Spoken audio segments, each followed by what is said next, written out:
Hello there ladies and gentlemen, I'm Paul TX14 Walsh, welcoming you to an all new pair of Ace in the Day gameplays for the arcade mode of War Thunder. In today's episode we shall be reviewing the C.205 serie 3, an Italian fighter aircraft current to Tier 3 and a battle rating of 4.0. Having previously provided an introduction to the history behind the Marquis C.205 Veltro with our review of the C.205 serie 1, review available using the link in the top right corner of your screen as displayed now.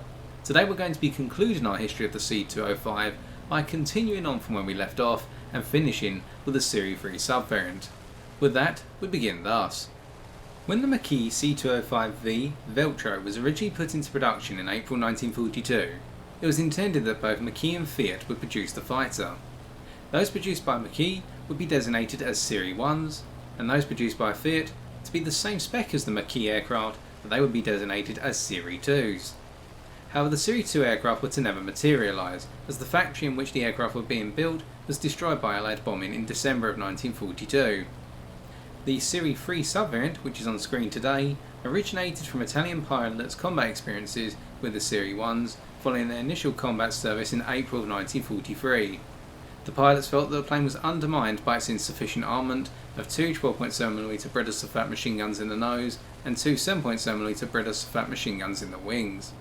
To overcome this issue, 20mm MG151 cannon were retrofitted in place of the wing-mounted machine guns to some Serie 1s.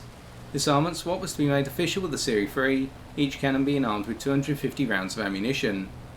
Once the initial production run of 100 Serie 1s had concluded in July of 1943, a production order for 150 Serie 3 aircraft was immediately put into action.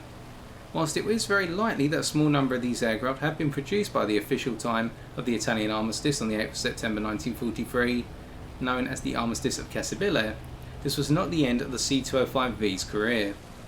6 C.205Vs, most likely Serie 1s, were given to the Allies following the armistice. The rest remained in use by the Aeronautica Nazionale Repubblicana, National Republican Air Force, or the ANR, which served out in northern Italy and remained closely tied with the German Luftwaffe up until April 1945. The production order for 150 Serie 3s was finished under the ANR, ultimately leading to a total of 265 C.205Vs being built over the plane's lifespan. In service with the ANR and Zweigruppe of JG-77, the C.205V was to build up its reputation of being the best Italian fighter aircraft to be produced in considerable numbers during the course of the Second World War. And with our stock overview concluded, let us take a look at how the C.205V Serie 3 handles in the skies of War Thunder Arcade. Our first gameplay of today takes place on the ground strike map Pacific Hidden Base. For this we'll be using the following setup. Stealth belts for our machine guns and air target belts for our 20mm cannon. The choice in both cases being influenced by the idea that in my experience these belts provide the greatest damage output over time. Particularly the air target belts for our 20mm cannon, which contain a large proportion of high explosive incendiary mine and Geschoss shells. Though we will rely on our 12.7mm machine gun belts when needed, when we run out of 20mm cannon ammunition to finish the job. More on that in a bit. Our gun convergence, affecting only our 20mm cannon in the wings, is set to 500 metres for the purposes of boom and zoom. I've personally found a wider convergence, a 600 metres plus, to be less effective unless going in head to heads. And as for our fuel load, we are taking our 30-minute fuel load to ensure we can make it to the end of the game unscathed on fuel capacity. We begin our analysis as always by talking about the climb rate of the aircraft, and in the case of the Serie 3 you've got exactly the same climb rate as you had in the Serie 1, a very powerful and memorable climb rate, where this one sticks with you all the way up to an altitude of 8,000 metres, meaning that when you want to go for the interceptor role you can do so admirably now, because you have the performance to marry up with your firepower, and you'll typically at the start of the game be able to ascend to above 5,000 metres altitude at the same rate as the best climbers at your battle rating, i.e. the Messerschmitt 19F4, the P63A10 and the Ki-43 Mark III, and we could also add to that the A7M2, which is a little bit less frequent in the skies. And once you're up here you can quickly start to prepare your attacking runs on the bombers that try to level bomb. In this instance we're going for a PE8 and an SB2M in quick fashion.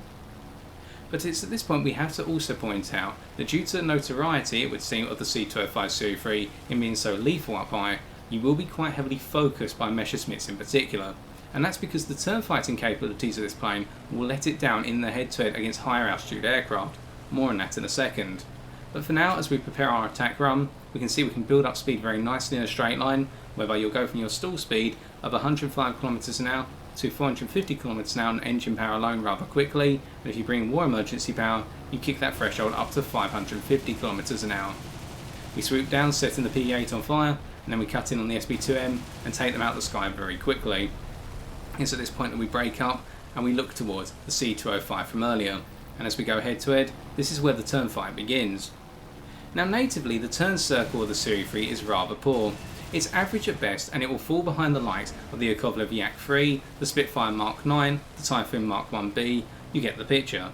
Which means when you go up against the likes of a Messerschmitt 19F4, that plane will have an inertly better turn circle than you.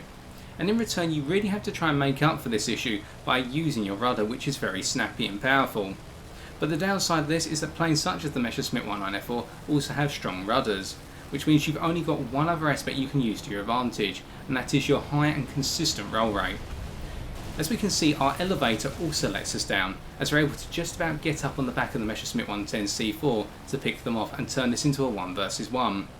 But we had to really control that situation there, as we now try to avoid getting shot at by the Serie 3, we're forcing them into a set of scissors where we want them to cut in front of us.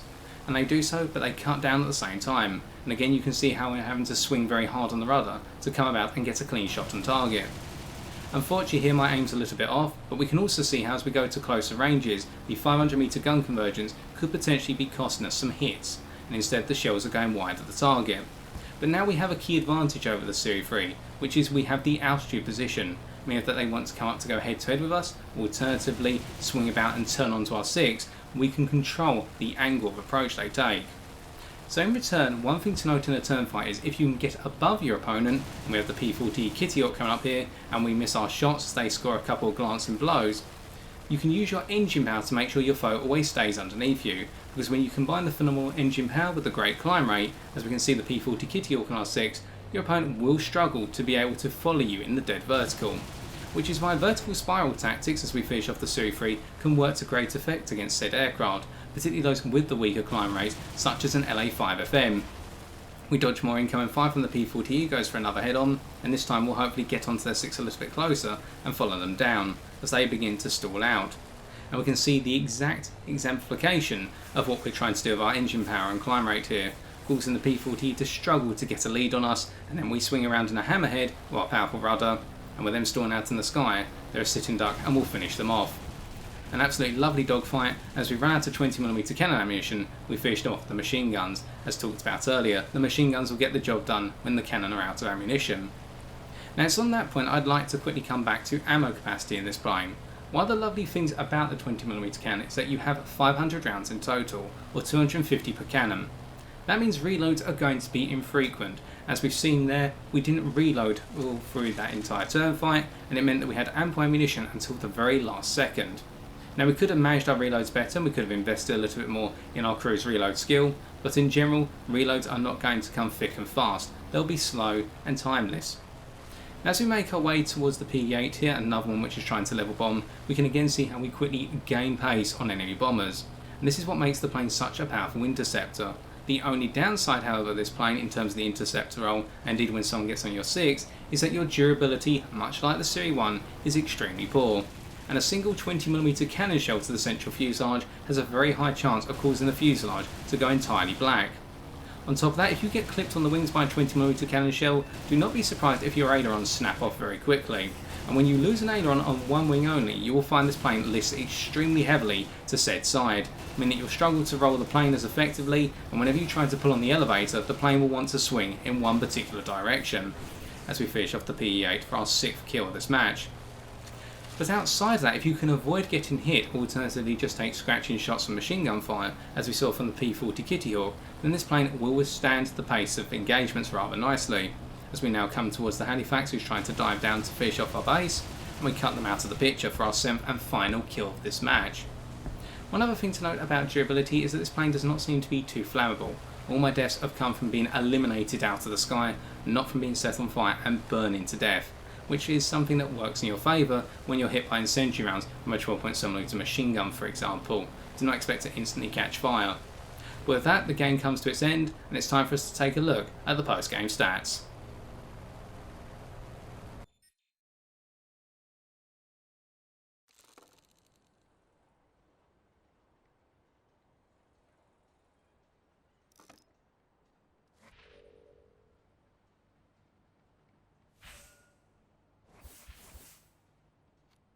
With our 7 kills, we're able to pick up 22,834 silver lions and 2,251 research points. Already in this first game then, we've alluded to the main means of defeating the C.205 serie 3, and that is to force it into a turn fight that remains in the horizontal.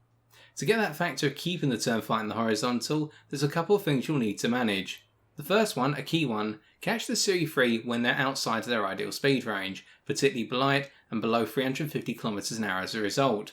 As their speed drops away, their stall characteristics come in rather early at a speed of 250 km an hour, making this plane very difficult to handle at low speeds. On top of that, ideally force the turn fight to occur below 2,000 meters altitude, as 2 factors will come into play.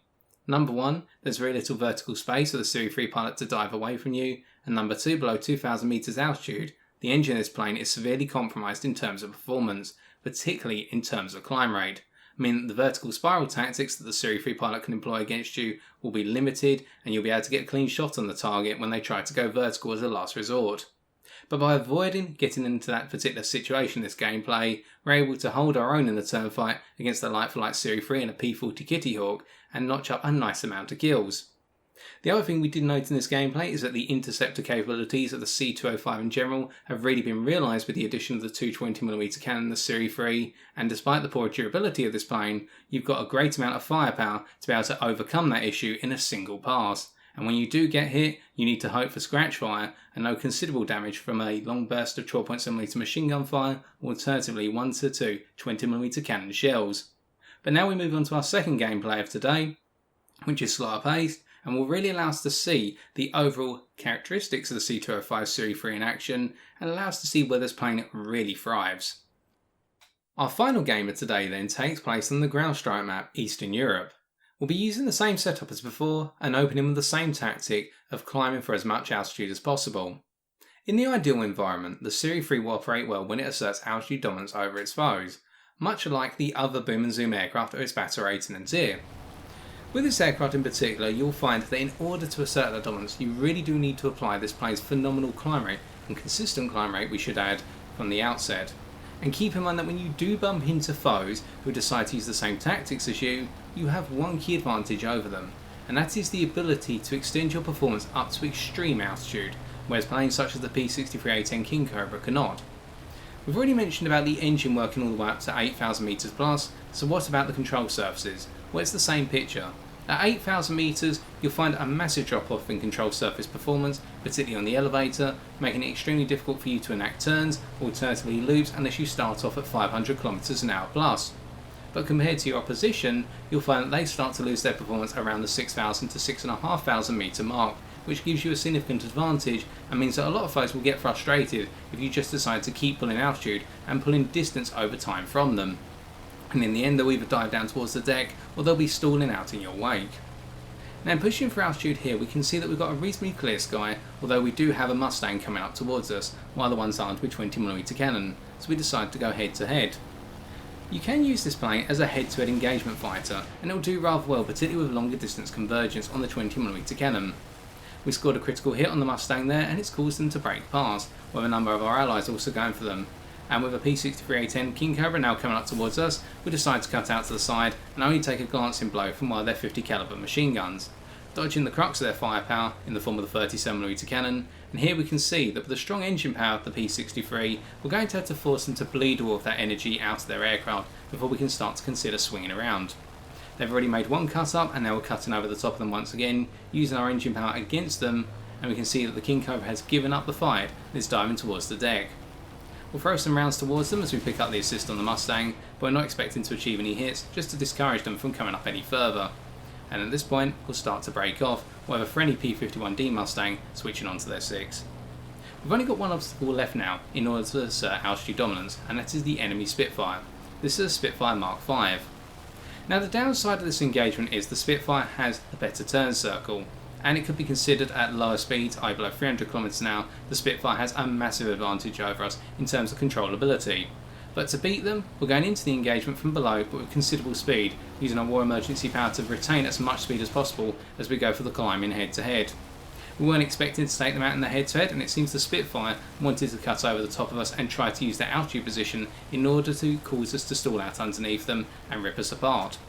but it would seem that they've misjudged the engagement and they've already resorted to using their landing flaps if you look very closely at their airframe, meaning that they're cutting onto a stall at a very early stage in this engagement, and we can now begin to consider swinging around and taking them out. This is where you can see the lack of overall manoeuvrability in the Serie 3 really takes its toll. As in a more manoeuvrable aircraft, particularly on its rudder, such as the Messerschmitt 109 F4, we would have swung around and had a chancy shot on the Spitfire at that point, I personally feel, when we're initially coming down in the hammerhead. But here, with the Spitfire being insistent they want to stay in the vertical in this fight, rather than split us and try and convert it into the horizontal, we're able to pick them apart and clear the skies for ourselves and our team. So you can see, in turn fights against much more manoeuvrable foes, if they stay in the vertical, you will have the key advantage in engine power performance, and the verticality that is offered to you by your ability to build up speed rapidly. Now, we have talked about straight line acceleration, but let's talk a little bit more about the stall recovery and stalling characteristics of this plane. The downside of this plane in terms of stall is your stall characteristics come in as early as 250 km an hour, which is extremely painful on this aircraft, because what you'll have to very quickly realise is that as soon as you start heading down towards 275 km an hour, you'll need to avoid using your elevator as a primary control surface. Instead, you'll need to start using your rudder and using the elevator to keep the nose pointed upwards. This is going to be the reverse of what a number of aircraft can do at this speed, and it's only when those planes go down to say 200 km an hour or less that they'll need to follow suit.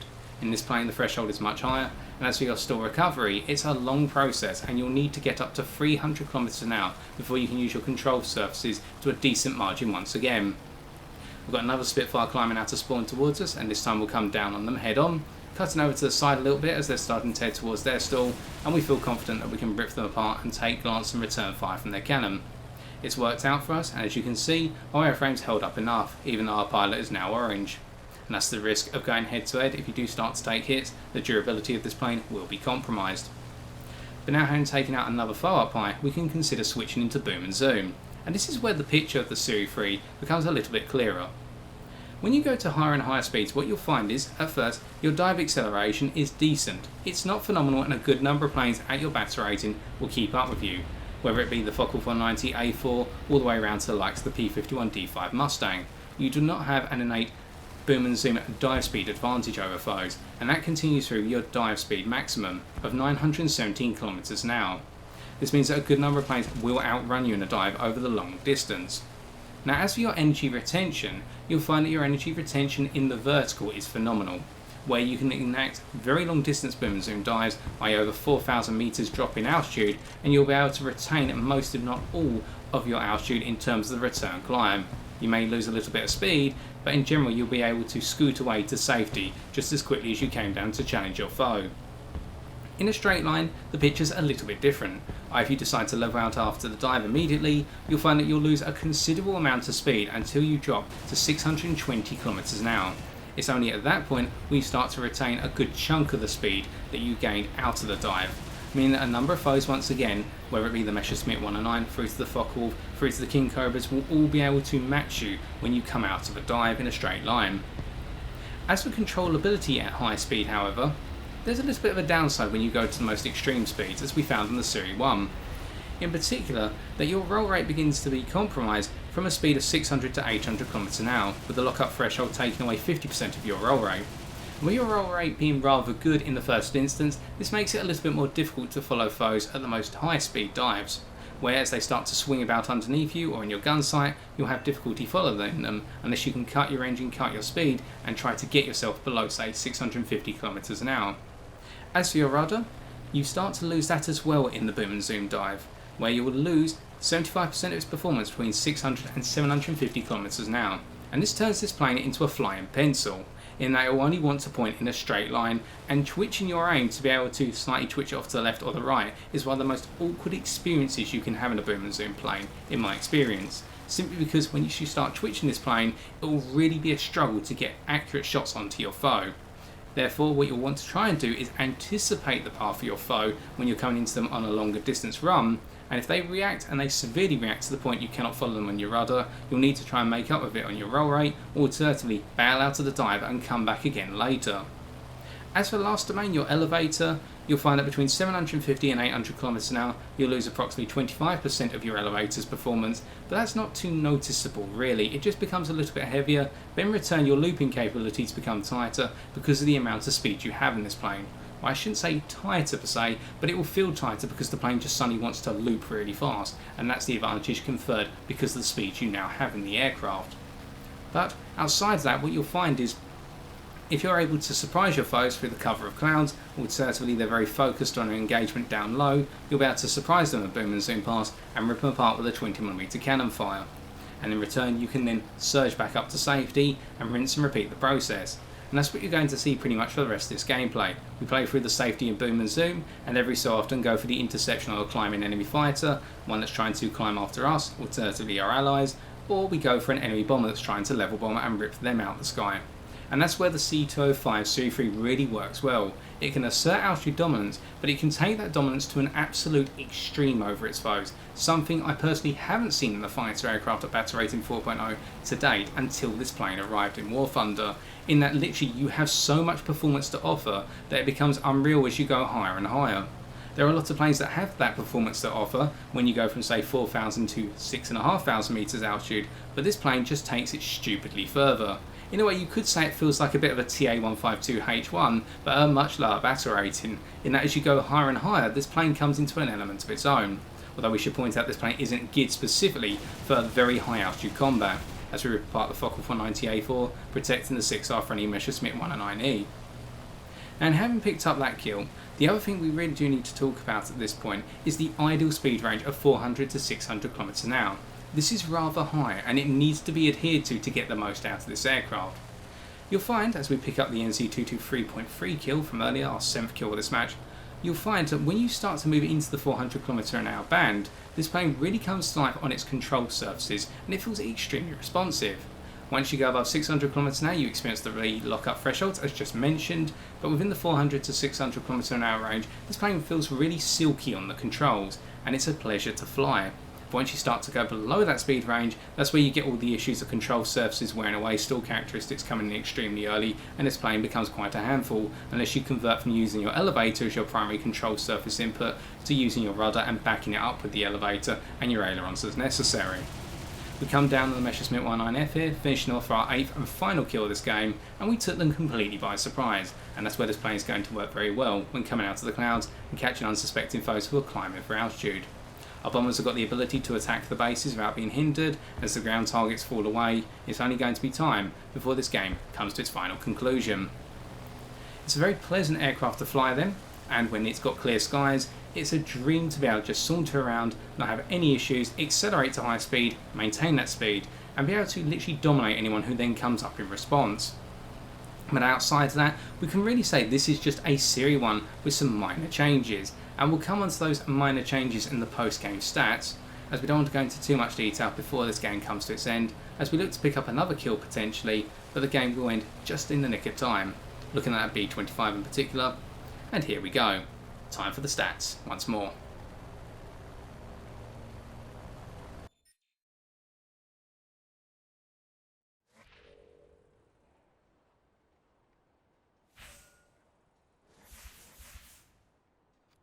With our 8 kills and single assist, we're able to pick up 26,560 silver lions and 3,711 research points. Before we conclude on the comparison of the Serie 3 versus the Serie 1 subvariant, I'd just like to point out that if you're flying a plane with a weaker turn circle in this aircraft, your alternative means of trying to defeat it is to try and catch it when it's coming out of a boom and zoom pass, i.e. in the return climb, alternatively when flying in a straight line away from the battlefield. If you have some speed behind you, you'll be able to gradually catch up with the Serie 3, as this is not a fast aircraft by its nature, and relies on building up speed through boom and zoom passes. And as it does not retain its speed very well when coming out of a straight line run in particular, you'll be able to catch up with it and you'll only need 1 or 2 20mm cannon shells to hit the fuselage of this plane to severely cripple it, if not completely take it out of the sky. If you find the Serie 3 is getting away, then simply break off and reapproach when the time is more convenient.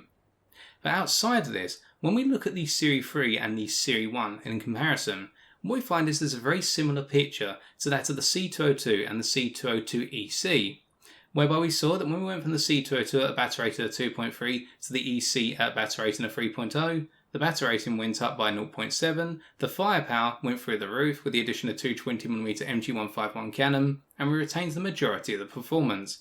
And it's exactly the same case with the Series 3 here versus the original subvariant of the C.205. The firepower's gone through the roof, the battle rating is increased by 0.7, and we find there are small compromises in performance. In particular, that your stall recovery is now kicked up to 300 km an hour before your control surfaces come back to life once more, and on top of that, your maximum dive speed has dropped from 930 km an hour to 917. But beyond that, there's nothing too noticeable. You could also argue that the dive speed acceleration of this plane is slightly behind the Series 1 subvariant. And if anything, I'd like to denote this as a case of design recurrence, where we're seeing the same thing with the C.205 aircraft in War Thunder as we are with the C.202 aircraft. Give them greater firepower, take away a tiny bit of performance and increase their battle rating by a margin, and it's still a very powerful aircraft and works extremely well in the boom and zoom domain in particular, along with being an interceptor. And it is on that point that I'd like to conclude this review. With that, I've been TX141, and if you have enjoyed this video, why not leave a like, comment or subscribe for future War Thunder videos on my channel. But until next time, as always ladies and gentlemen, take care and good luck in the skies.